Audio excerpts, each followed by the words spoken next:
Welcome back to another episode of Operation American Dream. I'm your host, Darren Pomponio, and today we are in Benicia, California, a town full of military roots, deep history, and a community on the rise. We are joined again by our guest host, Patrick Brooks from the company Real Estate, who now resides in Benicia, California. We'll cover the past, today's market, the food, the lifestyle, and where Benicia is headed next. Operation American Dream TV with Patrick Brooks. Let's go.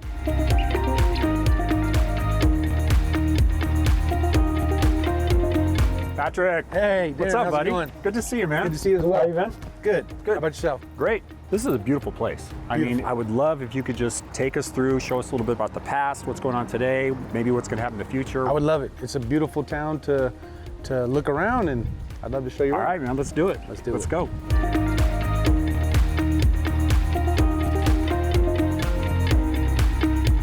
All right, so we're in front of the state capitol with a little bit of the history back here of what's going on.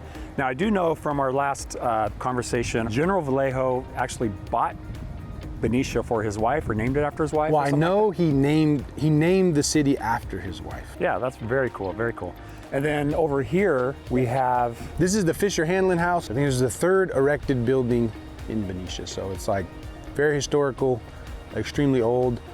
He moved it to this space, and that's where it's at.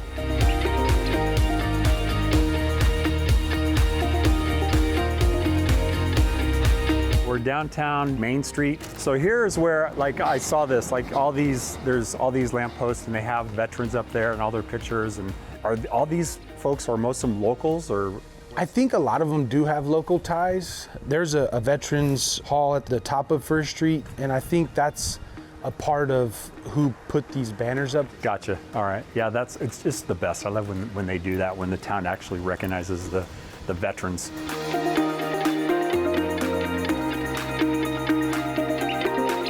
All right, so we're a block or so off of First Street, Main Street area, right? Near some of the residential homes. So why Benicia? Why would someone want to live in Benicia? Kind of what's happening here as far as the market? Well, I think one of the main attractions to the city of Benicia is the Main Street, which we walked on a little bit. The sense of community is really strong here.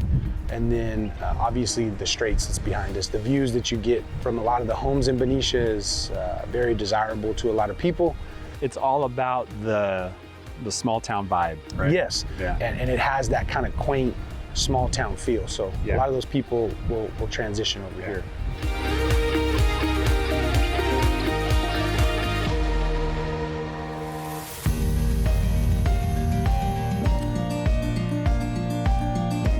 So now we are at the Benicia Arsenal, which was actually, it's been around since 1852.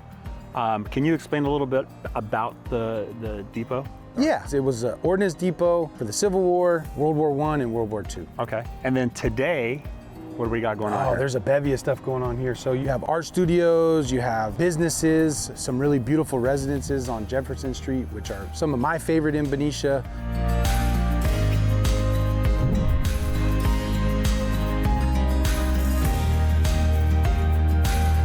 We're actually at the Camel Barns, right? Here in Benicia.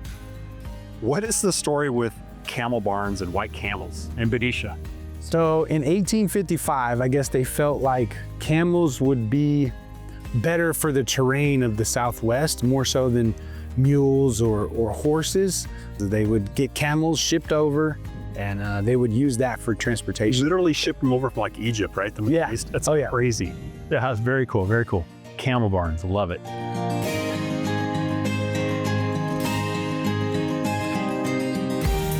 Well, Patrick, that's it, man. I just want to say thank you so much for showing us Benicia, the history, where we're at today, where it's going. It's absolutely amazing. America, if you want to look at Benicia and get some advice on the real estate here, make sure you hook up with Patrick from the company Real Estate Group. And remember, wherever you are, there's an American dream waiting to be explored.